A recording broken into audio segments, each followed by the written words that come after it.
J'ai fait des choses regrettables, c'est ça d'être toujours en pétard. T'es mal équipe, redoutable, je connais la nuit comme les guettards. Passe la douane, y'a rien à regarder, de toute façon je suis bouqué sur toute l'année. On s'est vu le temps d'une soirée, encore un petit cœur à réparer. Mon amour, je vais rentrer tard, étrier bleu ciel, fait noir. Ils font tous des petits pas dès qu'ils aperçoivent.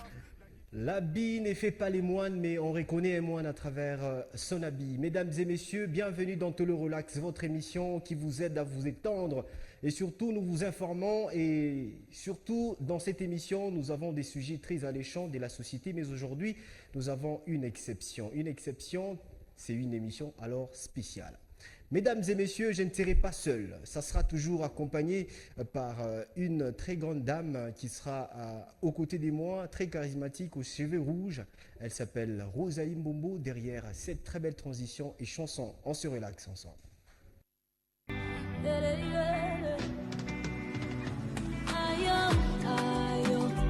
Jésus, je te dis merci parce que tu m'as sauvé.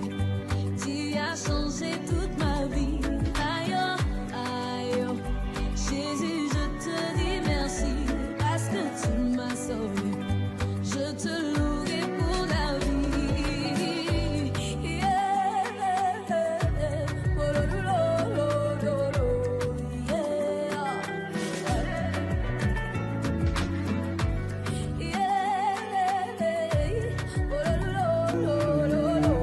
Rosalie, ça va? Je vais très bien et toi? Oui, ça va. Nakomi Moulaï, hein? J'aimerais bien t'arranger, tu vois. Merci beaucoup, c'est très gentil. Alors, vous allez vous relaxer ensemble avec nous. Hein. Il faut se relaxer en tout cas. Est-ce que ça va? Je vais Tu as très mangé bien. quelque chose avant de venir? Non. Non, je savais. Pourquoi? Je savais déjà ta manière de répondre. On m'a dit que tu n'as pas mangé. Ah oui, je vois. Ah non, mais il y a une prophétesse. Peut-être tu es en train de me mentir. Non, je ne mens pas en tout cas. Et aujourd'hui, Dieu me voit. Aujourd'hui, nous avons les duos de la prophétie, l'apostolat. Alors, nous allons commencer d'abord par l'apostolat parce que la prophétie, c'est compliqué. Elle, c'est Esther Musen qui va devoir avancer. Mesdames, messieurs, Maman derrière, pasteur, par évidemment. défaut.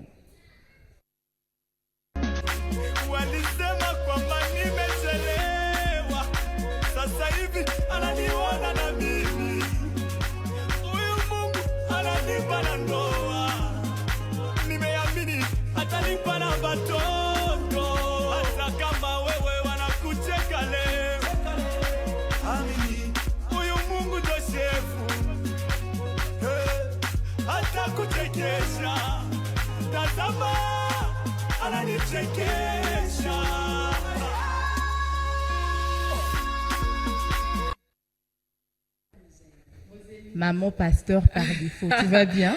Je vais très bien, je ne sais pas toi. Donc, Mungo pas na kuchekesh. Et on peut nous checker Shakira Chico. Alors, en dehors d'elle, c'est maintenant la prophétie. La prophétie. Plus question Donc, de... Elle est prophétesse, princesse, en tout cas, elle est qui même? Non, pas princesse. Depuis un temps, elle n'est plus. Parce que, bon, elle peut l'être parce qu'elle est en pantalon, sa prophétie risquerait d'être remise en question. Orcasia, la princesse, elle s'avance, mesdames et messieurs.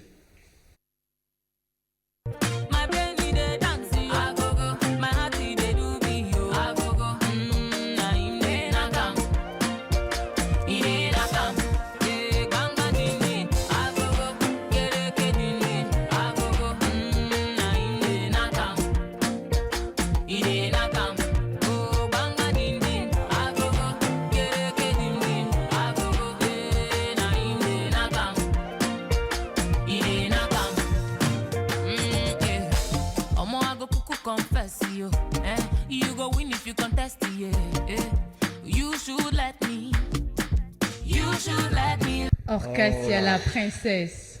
J'aime beaucoup ta danse. Merci beaucoup. C'est une danse prophétique. Oui, oui. Il faut être moi pour accepter. Pourquoi vous niez? Génie. Pourquoi? Quand tu faire un Gigi-Garo à Kuzome. Quand Gigi, c'est la mouche. Hein. Oui. Mais sérieusement, c'est une danse très prophétique parce que tu ne sauras pas danser comme moi. Ah ouais, ça c'est vrai. Non. Déjà, tu n'as pas. Mais bon. Toi, quand même, tu peux essayer, mais tu ne sauras pas le faire pour moi, en fait. Ah, c'est vrai, parce que tu as les cheveux rouges, moi, en tout cas, les miens, c'est Effectivement, sinon vous allez bien. Oui, ça va. ça va. Nous sommes très prêts. Je ne sais pas, vous êtes prêts pour commencer cette émission? Vous fondez un joli couple. Ah bon? Merci oui. beaucoup. Non, on va regarder la caméra. Merci beaucoup. Merci beaucoup. Si c'est le cas, alors nous sommes très prêts pour commencer cette émission. D'un côté, on dit que le relax. C'est parti.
Très bien. Alors, à l'ère du numérique, c'est un métier qui est remis vraiment en question parce qu'il est vraiment critiqué déjà par sa dispensation et surtout par sa prestation. Mesdames et messieurs, aujourd'hui, nous accueillons les grands journalistes. Quand j'ai dit les grands, en tout cas, c'est les tout grands et avec un journaliste. et les sujets, les tout grands également, c'est tout sur le journalisme. Exactement. Bien que vous allez le remarquer que ça sera d'une manière partielle, mais ça sera subdivisé en deux parties. La toute première, c'est d'abord les coulisses de ces métiers.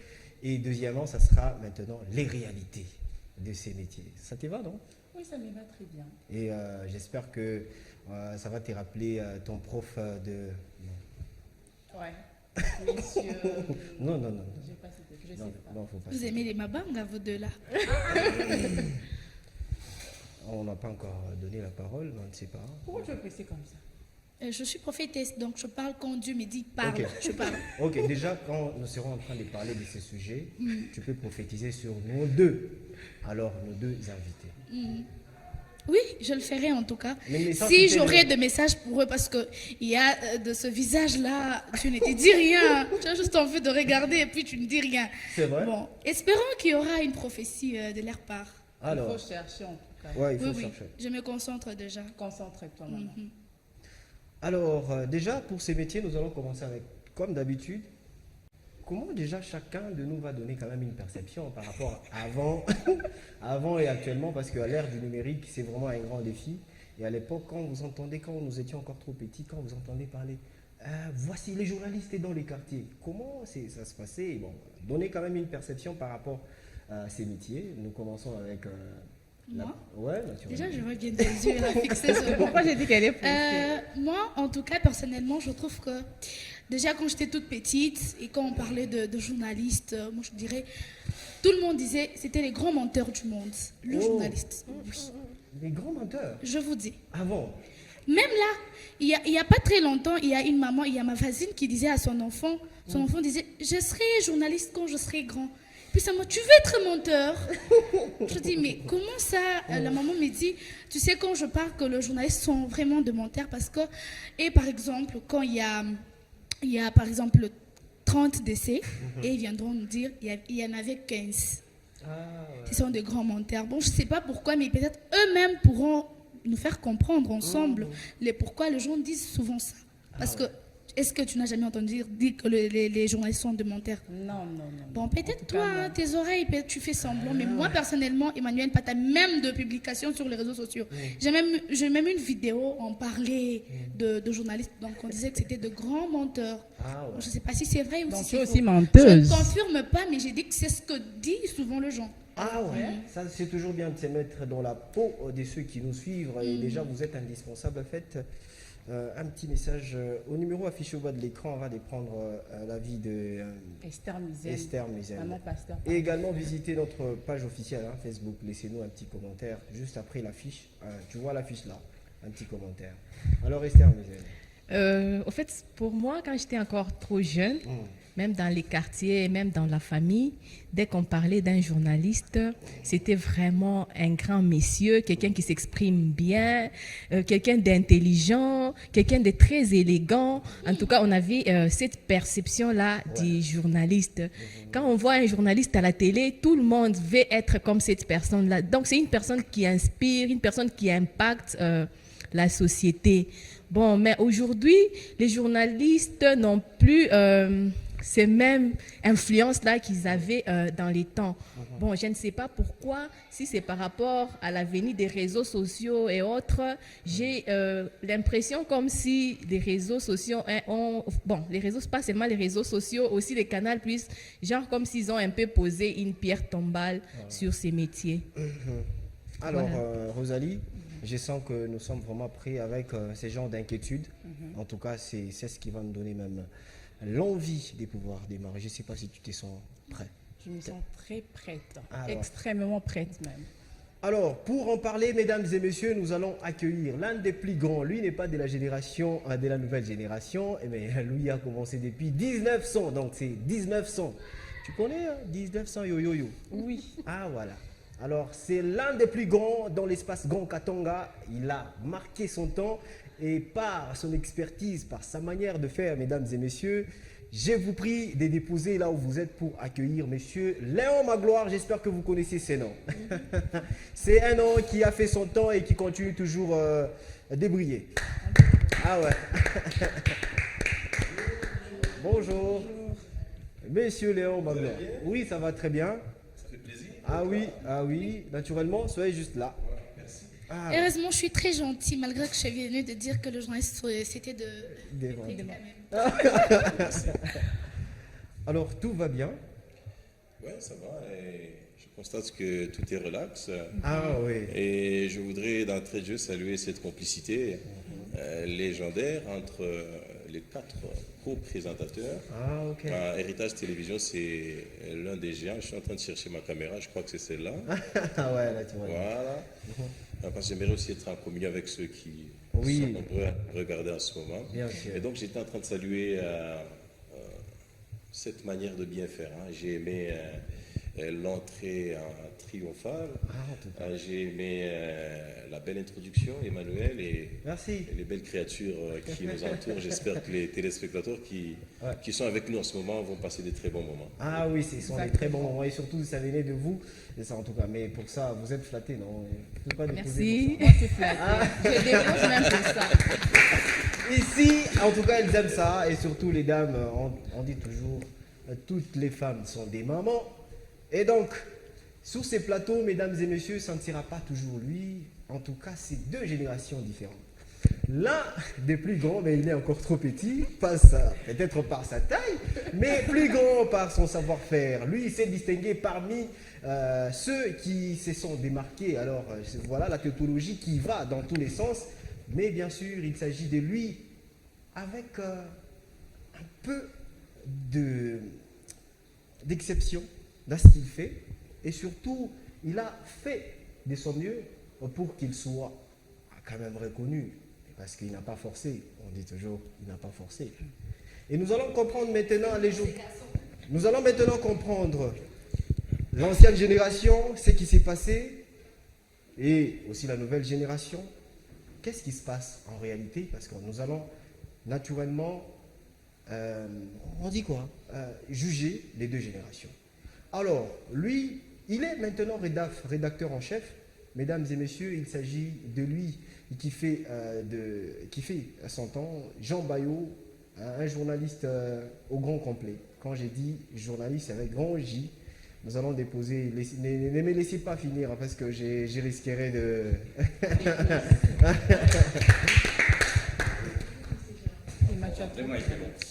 C'est vrai. Hein. Monsieur Jean Bayo. Comment vous allez?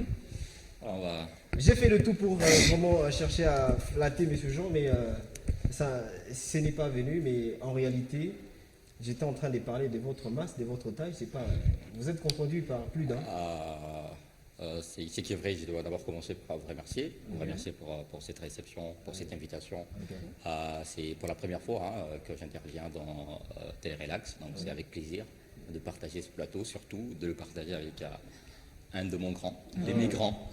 Ça s'est dit sous ces Donc, plateaux comme ça. C'est vraiment intéressant et pour que l'échange soit de plus en plus fructueux parce que en fait, ce sont deux générations aujourd'hui que vous avez réunies sur le plateau. Et donc, ça ne peut vraiment qu'être impactant. Ah ouais. Et surtout, Rosalie, à l'ère du numérique, il y a tellement de défis à relever. Et on dit, avant, c'était vraiment les traditionnels. Un journaliste pouvait quitter chez lui en faisant que des mises en bouche, ou encore, c'est pas moi, comment eux font. Ça dépend de la manière de chacun. Et arrivant, c'est tout simplement la présentation. Et les autres, non. C'est un journaliste de terrain. Et donc, il doit être sur le terrain. Seulement les reportages, et il amène les images. Point barre. Et à l'ère du numérique, on dit non, il faut être compétent, il faut réunir tous ces éléments. Alors, déjà pour commencer, nous allons faire référence à l'argumentaire de Esther Musen, qui a vraiment publicité, en tout cas ses métiers, c'est sûr, c'est un métier noble. Et dans tous les sens, ça va et ça continue toujours à impacter sur notre société et c'est toujours important. Et d'un côté, c'est vraiment l'accusation où on remarque que les journalistes sont des menteurs. Est-ce vrai? En tout cas, nous allons commencer par M. Léon Magloire, lui qui va devoir nous dire si réellement les journalistes sont des menteurs ou ils sont vrais. Voilà, merci beaucoup pour cette question. Un journaliste, disons que c'est un grand monsieur. Okay. C'est un grand monsieur, sous d'autres cieux. Un journaliste n'est pas traité comme c'est le cas chez nous en République démocratique du Congo. Alors, vous l'avez dit, je suis des années 99 vers 2000. Évidemment, ceux qui nous suivent, ils sont en train de regarder le visage. Ils se disent, mais à cette époque, il avait quel âge? Je dirais que j'étais très jeune. Nous sommes en 99 vers 2000, lorsque Africa Mosaïque était créée. Je ne sais pas parmi vous s'il y a des gens qui ont connu cette chaîne ici à Lubumbashi. Et à cette époque, nous n'avons pas les réseaux sociaux. À cette époque, c'est à peine qu'on pouvait voir quelqu'un avec un téléphone intelligent. Et c'était essentiellement la radio avec 2 ou 3 chaînes de télévision. À cette époque-là, je me rappelle Télé Zénith, la RTNC Katanga et Mosaïque, qui est née un peu vers les années 2000, entre 2000 et 2021. Et c'est à cette époque que j'apparais dans les médias. Alors, ces médias que vous voyez et le journalisme que vous connaissez, que vous expérimentez, et laissez-moi vous dire que c'est un métier très beau, parce qu'il sait vous mettre en exergue, tout le monde sait vous découvrir. Vous savez, lorsque vous êtes sur ce plateau en train de vous exprimer, vous ne savez pas qui est en train de vous suivre, qui est en train d'analyser ce que vous dites. Et c'est sur base de tout ce que nous disons que nous créons la crédibilité parmi les personnes qui sont en train de nous suivre en ce moment. Évidemment, j'ai entendu une certaine opinion à ma droite qui disait qu'un journaliste, c'est un menteur. C'est une certaine opinion. Voilà. Elle a parlé d'un accident qui survient, et puis lorsqu'il faut dresser le bilan, l'officiel a toujours tendance à baisser le nombre de morts ou des dégâts, mais lorsque des personnes lambda passent par là, souvent c'est un bilan beaucoup plus lourd, et c'est en ce moment-là qu'on dit, bon, le journaliste a menti. Voilà, un beau métier, mais laissez-moi vous dire, parce que moi je reste quand même votre aîné, c'est un métier ingrat dans la mesure où vous travaillez pour encenser, pour promouvoir surtout les personnes politiques. Et lorsque ces personnes ont obtenu ce dont elles avaient besoin, c'est fini, et vous n'êtes plus là. Mais la crédibilité, moi j'aime bien suivre Héritage Télévision. Vous savez, c'est bien, quand on dit un journaliste c'est un menteur, c'est bien, il faut mentir, mais sachez que lorsque vous mentez et que l'opinion se rend compte que c'est vous le menteur, évidemment, pour vous punir, on va commencer à voir votre fréquence et puis on zappe. Le journaliste a tout intérêt parce que c'est un homme crédible, c'est un homme de respect, c'est lui en qui tout le monde croit. Lorsque vous dites par exemple que nous avons un nouveau pape ou un ministre a détourné de l'argent, vous venez présenter les faits. Mais lorsque vous venez dire qu'il semble qu'un ministre a détourné de l'argent et que demain, vous revenez vous-même pour dire ce que je vous ai dit hier n'était pas ce que je devais dire, mais plutôt il y a eu erreur dans la rédaction de mon information. Vous voyez déjà combien de personnes vous aurez le jour d'après à suivre votre journal. Et donc, un journaliste, c'est quelqu'un de sérieux, c'est un monsieur respectable dans la société, madame. Cette opinion-là, je pense que vous devriez un tout petit peu la bannir de votre caboche, parce qu'aujourd'hui, le journaliste, c'est lui qui met tout ce qui se passe dans la société, il met ça sur un plateau et tout le monde est en train de suivre. Bien évidemment, j'ai entendu mon ami Emmanuel évoquer actuellement les réalités des réseaux sociaux. Ce sont les médias aussi.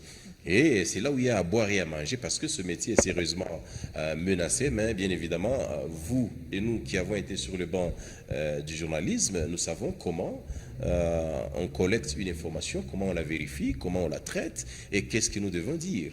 Contrairement aux autres amis de TikTok qui ramassent par-ci par-là les informations et qui vous les balancent de manière brute, et ce sont des personnes en qui vous mettez votre foi.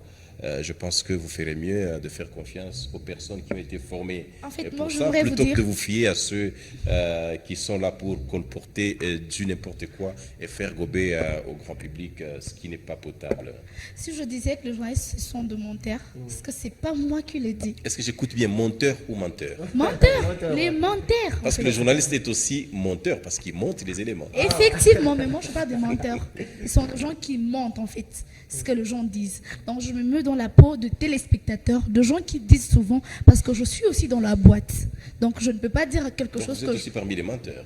Ouais, si je peux le dire. Ça, c'est grave, ça. Non, c'est toi qui mens. Alors, Ça, En c'est fait, grave. moi, en fait, vous êtes là Ça, pour c'est nous grave. donner l'éclaircissement en fait sur la chose. Ce que disent souvent les gens. Alors vous devrez nous faire comprendre que ce n'est pas ça. Mais c'est pas que ce que moi je dis. Alors. Je me suis juste mise dans la peau de téléspectateurs. Très bien. Alors, monsieur Léon Magloire, ce qui est vrai par rapport à cette opinion, ouais, bien sûr, on peut toutefois se mettre à à la place de ceux qui disent. À l'époque, à votre époque, ça se disait quand même tout bas, ou ça se faisait respecter, ou encore ça se faisait bannir. Non, j'aimerais rebondir justement sur cette opinion, longtemps répandue, mais de plus en plus, on est en train de prouver que le journaliste, c'est quelqu'un qui est là pour dire plutôt la vérité. Vous savez, aujourd'hui, pour évoluer dans un média comme celui-ci, il est difficile de trouver un journaliste professionnel qui a su payer le prix d'un émetteur, acheter une concession comme celle-ci, élever le pylône et puis commencer à émettre de manière professionnelle, sans contrainte, sans force. Vous savez, tous les médias aujourd'hui, que ce soit les médias sociaux, certains médias comme YouTube, que ce soit les médias traditionnels comme la télévision et la radio que nous avons aujourd'hui, souvent, ce sont les politiques, ce sont des opérateurs culturels, les opérateurs économiques qui sont derrière ces émetteurs. Alors, mettez-vous par exemple à la place de nos amis qui travaillent à la chaîne officielle, où la ligne éditoriale, c'est la présidence de la République, le gouvernement et toutes les institutions publiques. Voyez-vous un journaliste comme celui-là être libre dans sa façon de traiter l'information ou dans sa façon de diffuser l'information? Voilà tout le problème. C'est comme la boîte dans laquelle je suis. Je sais que c'est une boîte derrière laquelle se trouve une haute personnalité de ce pays qui a sa vision, sa manière de voir les choses, et tout est dicté par rapport à la ligne éditoriale. Ici, par exemple, je sais que tout ce qui a trait aux choses de Dieu, tout ce qui a trait à une ONG doit être respecté scrupuleusement. Lorsque vous devez livrer, par exemple, une information en rapport avec la nation, il y a un rédacteur en chef qui doit vous dire l'angle que vous allez prendre pour traiter cette information. Et c'est ainsi que vous allez vous retrouver, par exemple, pour un crash d'avion ou un accident de circulation sur une artère importante de la ville de Kinshasa ou à l'intérieur du pays, la RTNC, je la cite, vous direz par exemple qu'il y a eu 14 morts, mais si vous suivez un autre média, vous dites, bon, parmi les 14 morts, il y a aussi ceux qui sont allés à l'hôpital, qui ont trépassé par la suite, et c'est ainsi qu'il y a cette variété. Ouais. En tout cas, nous allons développer surtout dans les traitements de l'information, Voilà. du début jusqu'à la fin. En tout cas, ça sera cela. Mais déjà, nous allons passer à J'ai une question à Ah mes ouais. amis. Ah ouais, sûrement. Monsieur Léon, qu'est-ce qui vous a vraiment motivé à devenir journaliste? Voilà, ça c'est une question purement personnelle. Je dirais que le journalisme, c'est quelque chose avec laquelle je suis né. Et lorsque je vous dis que je commence le journalisme en 2000, en 99 vers 2000, vous pensez que je pouvais avoir quel âge à l'époque? Vous me donnez quel âge? Actuellement, vous me donnez quel âge? Ah non, on dit toujours les journalistes ne grandissent pas. Je suis autour Les enseignants également. je suis autour de 45 ans. Ah ouais. Et à l'époque, je suis encore élève. Je suis en train de chercher mon diplôme d'État et je commence déjà à exercer le journalisme. Alors, on dirait la passion mélangée à la patience, et voilà ce que ça a donné. Après avoir décroché mon diplôme d'État, je suis allé à la faculté des lettres, où 5 ans après, j'ai décroché ce titre de licence en journalisme et marketing politique ici à Lubumbashi. Et donc tout ce que je faisais entre les années 99 et 2007, c'était d'abord en tant qu'élève, et ensuite en tant qu'étudiant, et puis une personne qui a décroché son diplôme de licence, et puis bon, qui a commencé à se débrouiller dans ce monde-là, même si de nos jours je ne suis plus de plein pied dans le métier, et je reste dans la consultance, et puis il m'arrive aussi de faire des productions documentaires, etc. etc. En tout cas, mais ça- je vous jure, c'est un très beau métier qu'il ne faut jamais quitter, parce que c'est un métier, bien qu'étant ingrat, vous ouvre différents horizons. Et personnellement, tout ce que je vaux aujourd'hui, tout ce que je suis aujourd'hui, je pense qu'à 80%, je le dois à ce beau métier. Évidemment. Ça Messieurs, suscite- moi, si vous Ce qui est permettez, vrai, la réaction déjà, la toute première de M. Léon Magloire a suscité des questions. Ça, c'est vrai, vous Je vois avez... déjà si misé. vous Misaine permettez que également. je puisse poser T'en ma fais, question. t'en avant fais que pas, je nous puisse sommes, la perdre. nous sommes qu'à la première Passion, phase, s'il te tu plaît. vois. Nous sommes qu'à la première Je phase. suis matraqué là. Hein. Avant que je ne puisse la perdre, c'est bien que je puisse adresser déjà ma En question tout cas, à si tu M. la Léon. perdais, ça sera très bien d'ailleurs. Ah non, non. Bon, Alors, je ne sais pas si tu me permets. Bon, moi, je t'ai Sois, permis. sois galant. Moi, je t'ai elle est là. Elle, c'est elle bon me pour- permet. Ah, ok, d'accord, merci. Elle est toujours là pour ça. Monsieur Léon Magloire Monga, vous nous aviez parlé de la ligne éditoriale. Vous ne voyez pas, bon, selon ce que vous venez de nous avancer comme argument, vous ne voyez pas que la ligne éditoriale commence à être comme un frein pour qu'un journaliste puisse informer, puisse donner une information dans toute son intégralité. Vous ne voyez pas que c'est un frein? Oui, vous savez, chaque média que vous connaissez, que ce soit les grands médias français, les médias des États-Unis, un peu partout, TV5, France 24, etc., etc., tous ces médias-là ont une ligne éditoriale. Et c'est ça qui fait la démarcation d'un média. Et Héritage, qui me reçoit aujourd'hui, j'espère bien que vous avez également une ligne éditoriale. Oui, bien sûr. Et donc, c'est comme un plan de jeu. Vous ne savez pas aller à l'encontre de votre employeur. Vous ne pouvez pas vous permettre de dire ce qui va à l'encontre de votre employeur. Hein, je prends l'exemple de notre chaîne mère aujourd'hui. Vous savez que la partie est de notre pays est en train d'être agressée et le pays est en train de se battre, par exemple, pour reconquérir tous les territoires occupés par les rebelles. Alors, sur la chaîne nationale, vous ne pouvez pas passer, par exemple, pour faire l'apologie de l'ennemi. Vous donnez la situation sur la ligne de front, vous expliquez comment l'ennemi avance, parce que cela peut porter atteinte au moral de la population congolaise qui attend tout du gouvernement. Et la ligne éditoriale de la RTNC vous dit qu'il faut plutôt faire la promotion, la publicité des forces armées de la République démocratique du Congo. C'est dans ça que je justifie les propos de Orkas Yaka Mbe qui avait dit que les journalistes sont des menteurs. Bon, moi je pense que la ligne éditoriale peut aussi rendre les journalistes non crédibles. C'est pourquoi nous sommes tombés dans les propos de Orkas qui dit que ce sont des menteurs parce que votre ligne éditoriale, par exemple les gens qui sont à l'RTNC, il y a peut-être 20 décès à Goma, mais à l'RTNC on ne peut pas leur autoriser de parler de 20 décès, on peut peut-être dire 15. Mais si peut-être on suivait, par exemple à France 24, on nous dit 25 déjà. Orcasia pense que les journalistes de l'RTNC sont des menteurs. Du coup, on est en train de... Alors, ligne éditoriale ne signifie pas un mensonge. Évidemment, sur la RTNC, vous suivez que les infos en rapport avec la partie est du pays sont traitées, mais avec délicatesse, parce qu'on ne sait pas faire l'apologie de l'ennemi, on ne sait pas faire la publicité de l'ennemi, mais plutôt on est du camp des forces loyalistes que nous devons encourager jusqu'à ce qu'on va reconquérir le territoire. Et voilà tout ce qu'il y a comme contrainte dans la façon de traiter l'information, parce qu'on ne sait pas aller en dehors de la ligne éditoriale. parce qu'en ce moment-là, vous risquez d'avoir votre employeur sur vous, vous aurez des demandes d'explication, et puis cela peut même vous coûter votre... Pourquoi j'étais en train de dire que derrière un émetteur, derrière chaque chaîne, chaque média que vous connaissez à travers le monde, il y a toujours un bailleur de fonds, il y a toujours un opérateur culturel, un opérateur économique qui a fait ses dépenses et qui voudrait entendre ce qu'il veut entendre. Et si vous allez à l'encontre, cela peut vous attirer la foudre. Ah oui, bien et sûr. cela ne signifie pas un mensonge. Oui, C'est bien sûr. simplement une ligne de conduite à suivre. Alors, nous allons vraiment s'abstenir et rester toujours dans la peau de ceux qui nous suivent et continuez toujours à nous faire des messages, renvoyez-nous vos questions et nous allons les parvenir aux professionnels. Et c'était la première parole prise par Monsieur Léon Magloire Monga, que vous connaissez. Alors, il y a quand même un jeune journaliste. Déjà, Exactement. nous allons le demander. Hein. Le journaliste n'est pas jeune.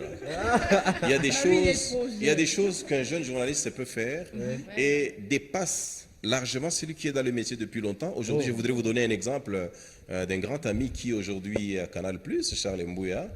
J'ai commencé le métier légèrement quelques années avant lui. Et puis aujourd'hui, ce qu'il est en train de faire à travers le monde, c'est simplement merveilleux.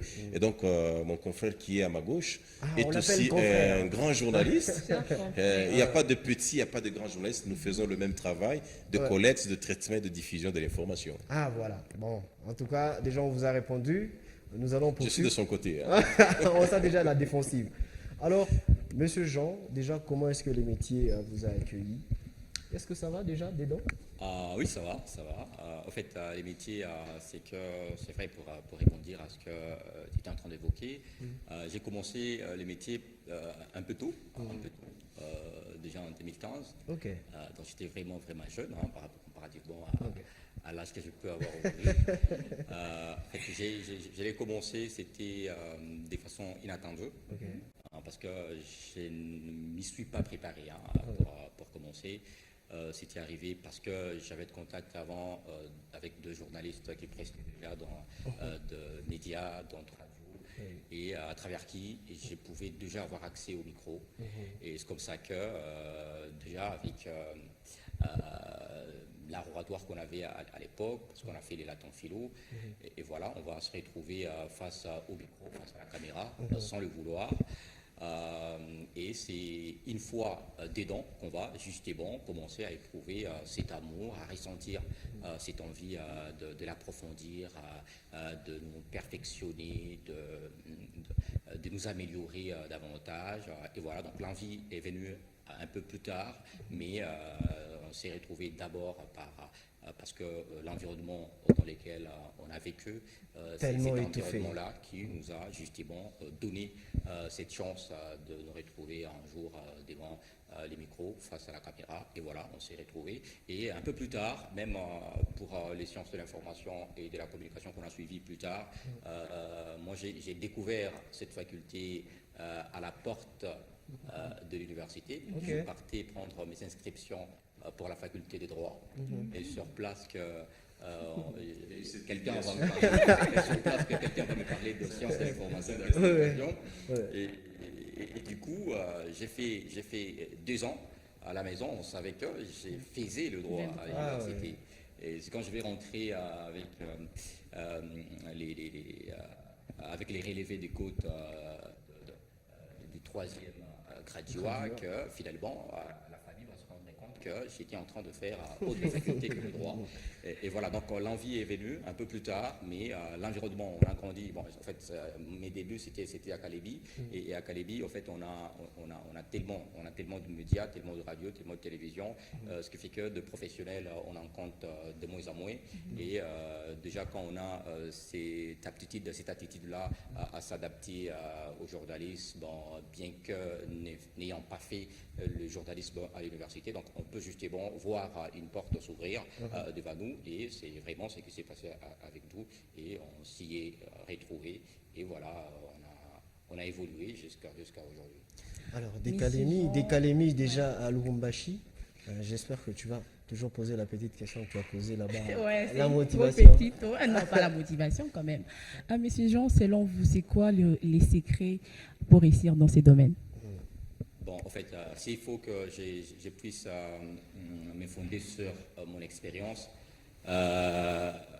c'est que d'abord, en ce qui me concerne, j'ai été de ceux en fait, je suis de ceux qui pensent que de leur qu'on s'estime être arrivé, on cesse d'apprendre, et quand on cesse d'apprendre, c'est une chute libre. Alors, le Comme la secret, pendule. voilà, le secret personnel, c'est que dès le départ, j'ai été de ceux, en fait, j'ai toujours milité pour la différence, pour la distinction. Je n'ai jamais fait quelque chose comme les autres. Parce que j'ai commencé mes débuts à la RTNC, j'y ai fait 6 mois. J'ai été recruté après un stage organisé par l'école en 6e, et voilà. J'ai été retenu à la RTNC. Je me retrouve dans un environnement vraiment où il n'y avait que des vieux. Tout le monde était vieux par rapport à moi. Et par rapport à ce qu'ils faisaient, leur manière de traiter les informations, leur manière de parler, leur manière de présenter, j'étais un peu différent, parce que je n'ai jamais voulu faire comme eux, et c'est de là qu'est venu, je dis bon, c'est mauvais œil qu'ils avaient déjà, qui commençaient à avoir sur les jeunes journalistes que j'étais avant, et ça m'a valu, donc il fallait justement que je quitte la RTNC par recommandation vers une autre chaîne. Donc le directeur lui-même viendra me dire que bon, je pense que la RTNC ne te va pas. Il faut aller ailleurs. C'est comme ça que je vais partir de la RTNC pour une autre chaîne. Et donc, le secret, c'est d'abord cette passion-là. Et quand on nourrit cette passion, on apprend. On apprend tous les jours. Ce n'est pas parce qu'on est licencié qu'on va arrêter d'apprendre, parce qu'il y a des diplômés qui font mieux que les licenciés en journalisme.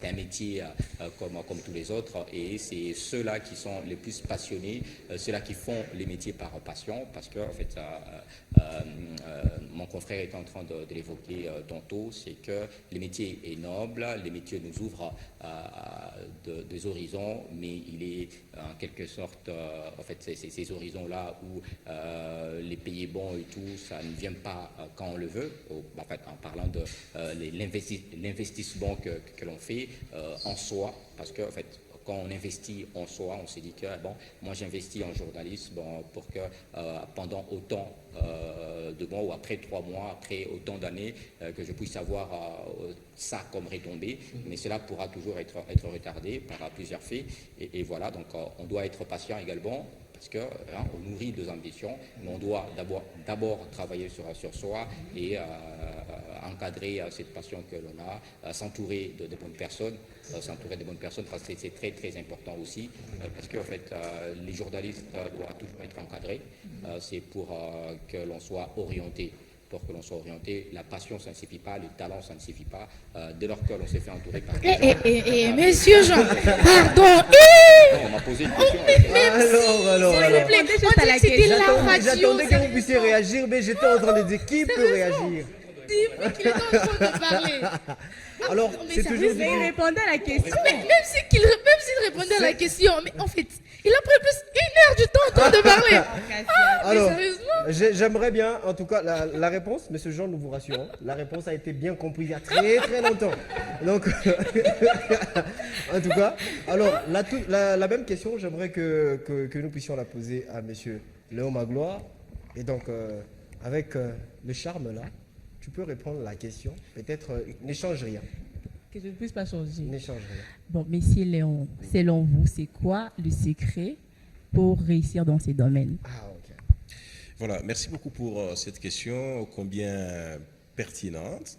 Vous savez, aujourd'hui, le journalisme est un métier de plus en plus concurrentiel.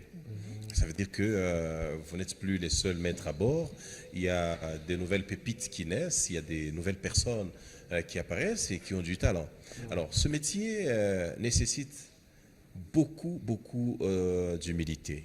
Ça veut dire que lorsque vous êtes journaliste, ne pensez pas que c'est vous qui connaissez tout, c'est vous qui avez des leçons à donner aux gens.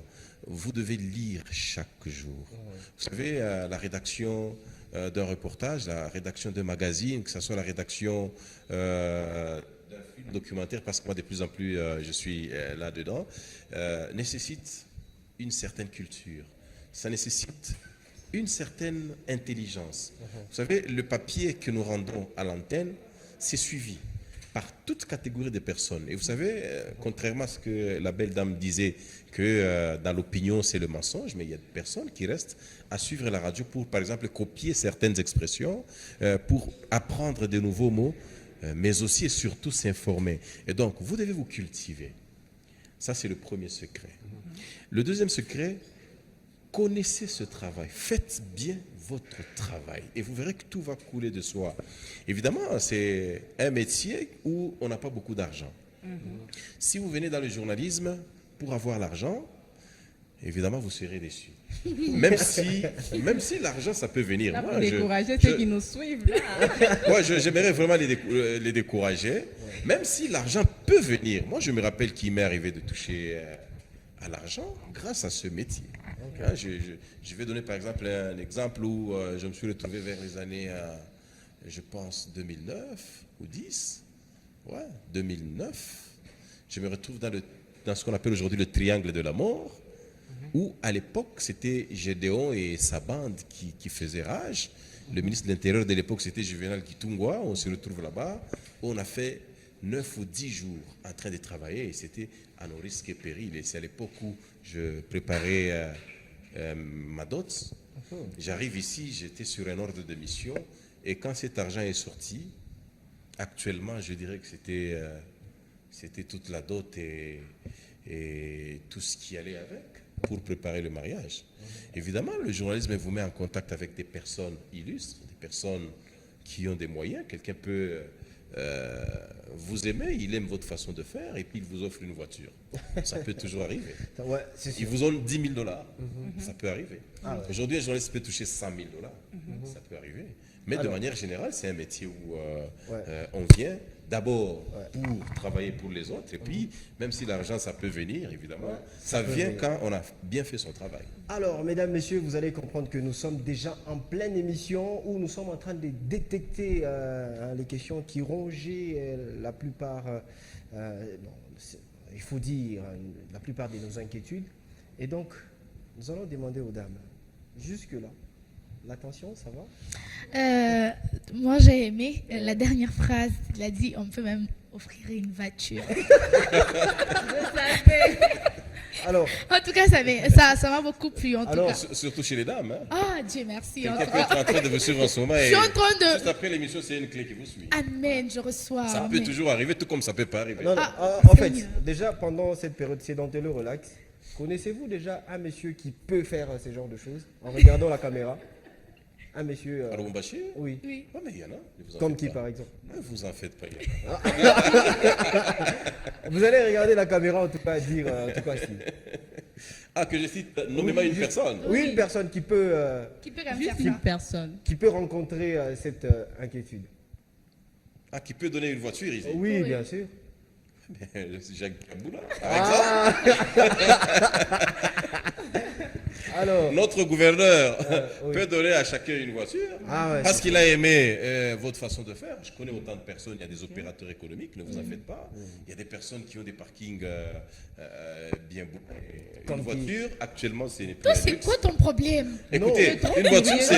une voiture actuellement, ce n'est plus un luxe, c'est simplement, Ouais. c'est simplement un moyen de Mais c'est transport. mais c'est toujours bien quand on roule là, la clim et Eh, ça fait du Et bien. on peut vous donner même plus qu'une voiture, ne vous en faites pas. Mais pourvu que vous fassiez bien votre travail, ayez de la passion, il l'a dit, mais aussi de la patience et surtout cultivez-vous, travaillez sur vous, travaillez sur vos erreurs chaque jour et puis bon, tout le reste peut venir le soir. En fait, moi, j'ai une petite question. Je ne sais pas si vous me permettez. Non, je t'ai permis, vas-y. Merci. non, il faut dire J'aimerais nous te savoir. permettons. Pourquoi tu veux personnifier? Parce que toi, tu fais. Nous te permettons, frère. Voilà. J'aimerais savoir quelles sont les difficultés que vous avez rencontrées dans ces métiers. Voilà, il y a autant de difficultés dans ce métier comme dans plusieurs autres métiers. Vous savez, actuellement, la première difficulté que rencontrent les journalistes, parce qu'à la télé, ici où nous sommes, il faut que cette veste-là aille au lavage après. Naturellement. Il va falloir être au boulot avant. Mais aujourd'hui, le journaliste Congolais, de manière générale, n'a pas plus de $200 le mois. Ça, ce sont les statistiques, même si, évidemment, il y a certains employeurs qui se battent. Mais moi, j'ai suivi même la RTNC, la chaîne mère, où les journalistes se sont érigés contre leur propre employeur parce qu'il y avait une vingtaine de mois d'arriérés. Alors, ce métier nécessite les bonnes conditions pour bien faire le travail. Aujourd'hui, les gens qui sont à la maison attendent de vous un bon résultat. La nuit, ils veulent connaître la température de la ville, de la province, du pays, qu'est-ce qui s'est passé. Mais il faut des ressources, il faut des moyens. Et le journaliste n'est toujours pas dans de bonnes conditions pour travailler. Mais le journaliste n'a pas toujours besoin des bonnes conditions pour travailler. Je vais vous faire une anecdote. Dans mon parcours comme journaliste, nous sommes en 2010. Je suis au journal de 6 heures. Je termine l'édition de 6 heures, j'attends celle de 7 heures. Je reçois un coup de fil de mon rédacteur en chef. Il me dit, finis l'édition de 6 heures parce qu'avant 7 heures, un ministre vient te prendre pour un reportage. Je suis venu juste avec mon pull ce jour-là. J'étais à la radio. Et puis je termine. Quelqu'un vient me remplacer qu'on avait déjà appelé au préalable. On me dit de prendre une caméra qui était au plateau. Je vais comme ça dans le parking. Je croise un ministre provincial. Bonjour, Excellence. J'entre dans la voiture. Il y avait un autre caméraman. Je me dis peut-être qu'on va faire un tournage quelque part. À l'époque, ce ministre se chargeait des infrastructures. On prend la direction vers l'aéroport.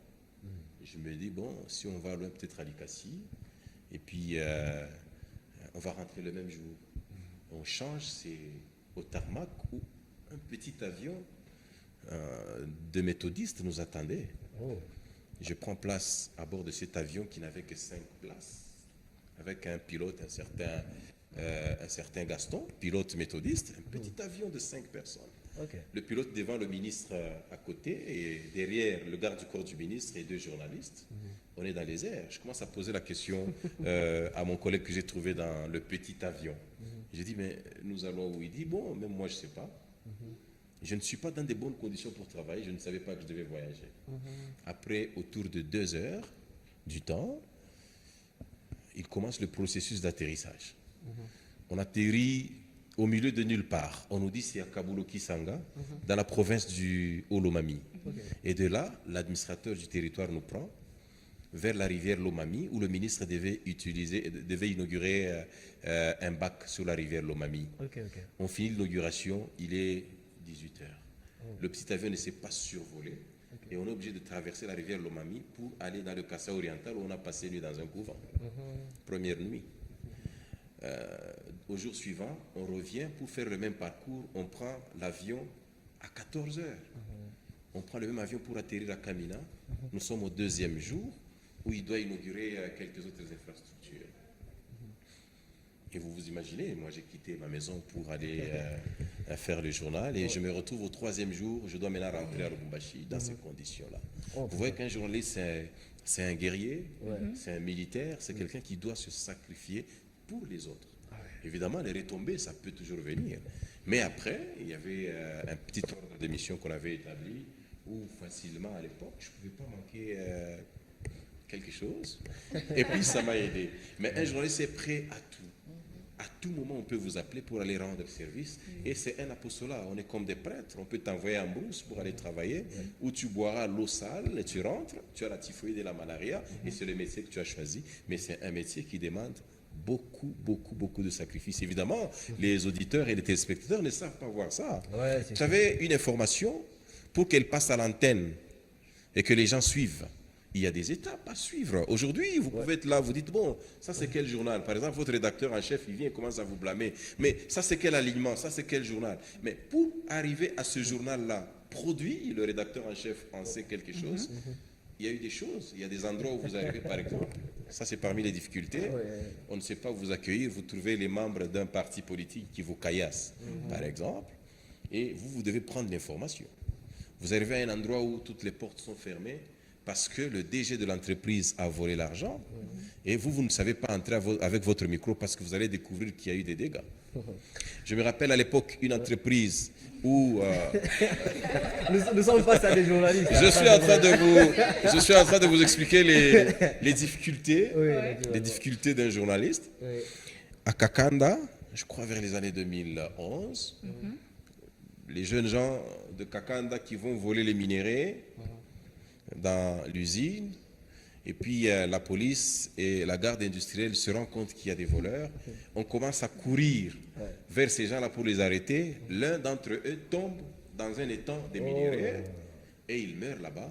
Les gardes ne disent rien aux responsables de Monsieur l'entreprise. Léon, vous connaissez les 3 B Oui, c'est ce que j'allais. Bon, en tout cas, c'est une anecdote qui vient... On m'a de temps en posé temps. une question en rapport avec les difficultés dans le journalisme. Je suis en train de donner ma propre De la même expérience. façon, en tout cas, ne vous culpabilisez pas. La réponse a été comprise il y a très longtemps.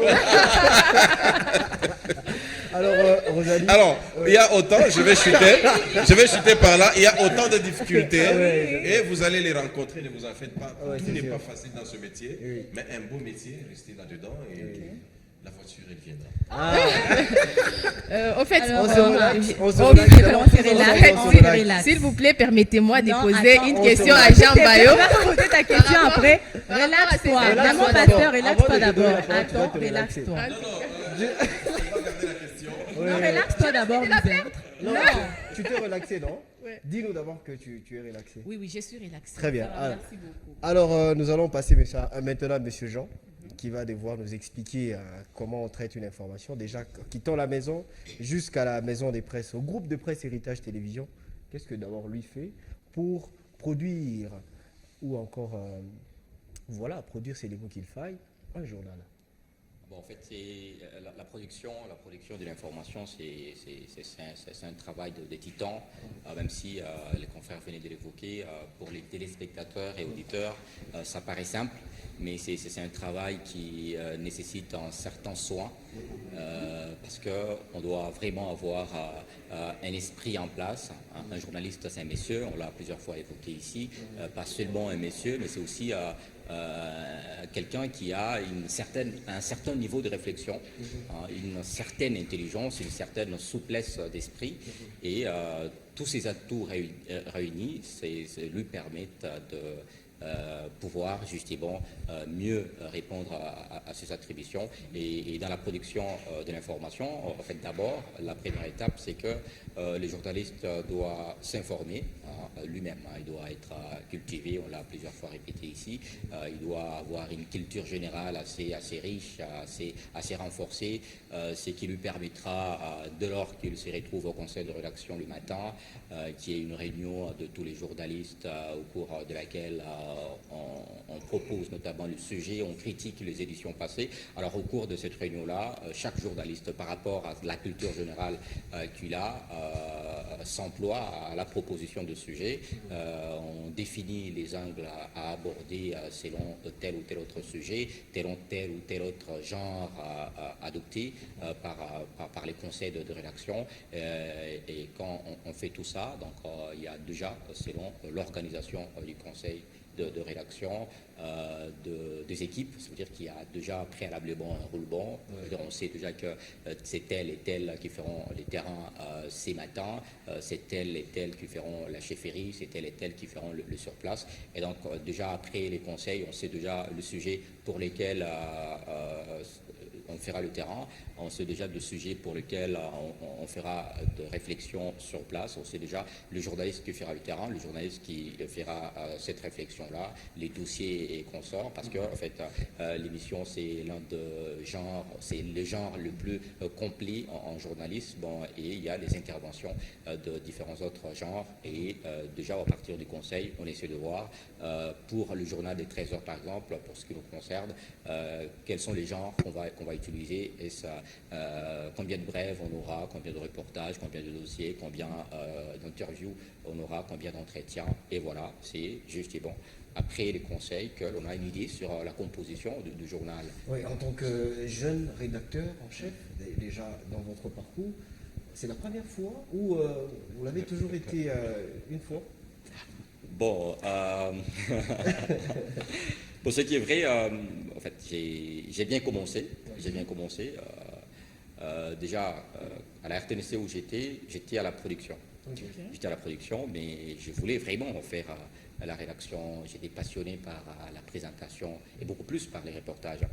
C'est comme ça que quand je commence GR1, je vais mettre en place une structure qui va se charger de la présentation des bulletins d'information. Des bulletins d'information dans différents médias, c'est-à-dire à la RTNC et dans 2 autres stations de radio à Calibi. Et c'est de là que l'on va me remarquer quelque part. Donc ma 2e chaîne, je vais encore être producteur.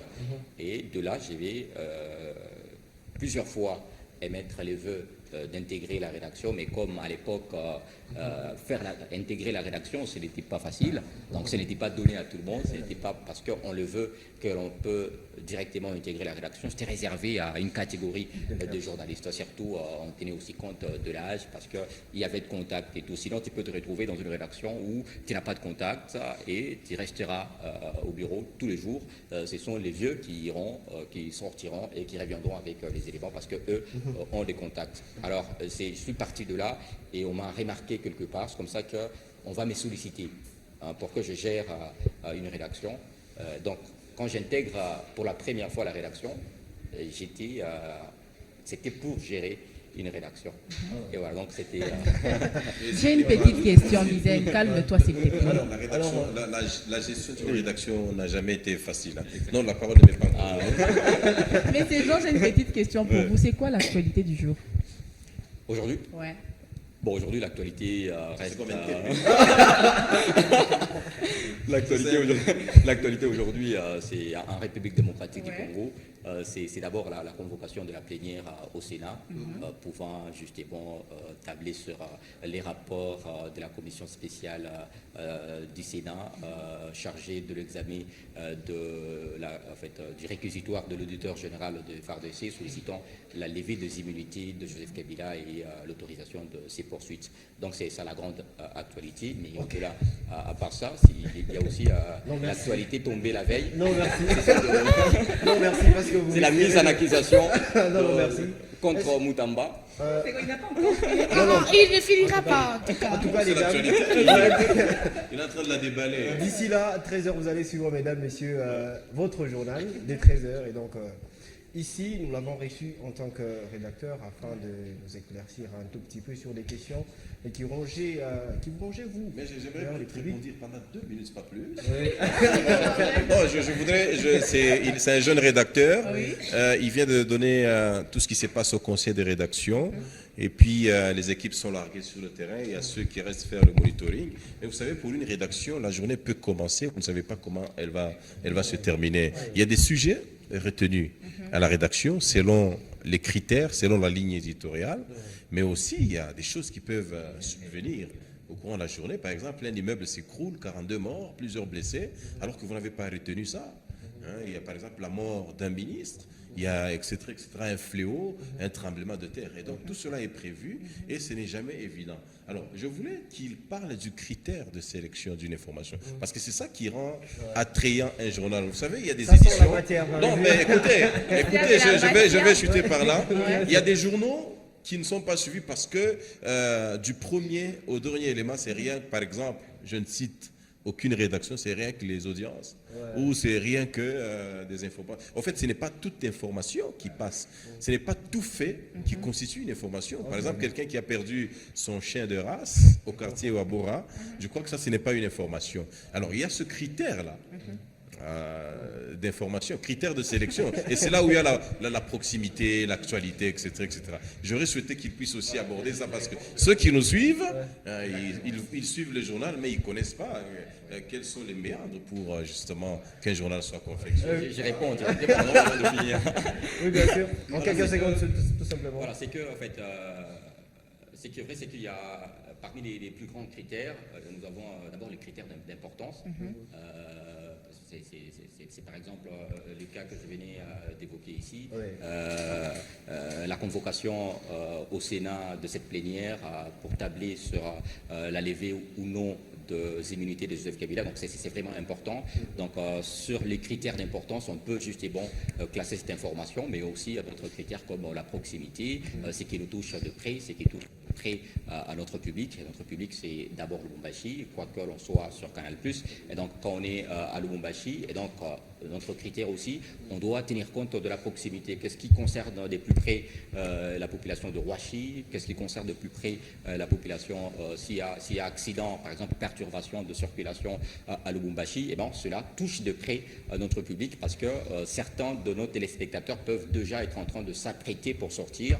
Eh bon, c'est mieux qu'ils soient informés au préalable qu'aujourd'hui, à tel endroit, eh bon, il y a de troubles et ils peuvent justement prendre de précautions pour contourner cette route. Donc, ces critères-là de proximité, d'importance, et voilà. Mais il y a aussi de célébrité. De célébrité, c'est par exemple la mort du pape.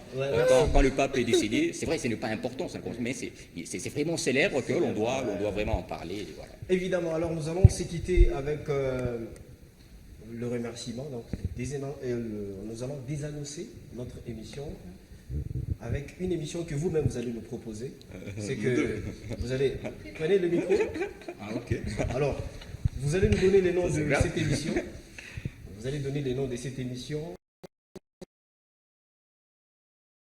Et vous allez également désannoncer. Donc, vous allez nous plonger dans cette émission. C'est comme on avait déjà parlé de cela. Et puis, nous allons finir une improvisation par le rédac ainsi que M. Léon.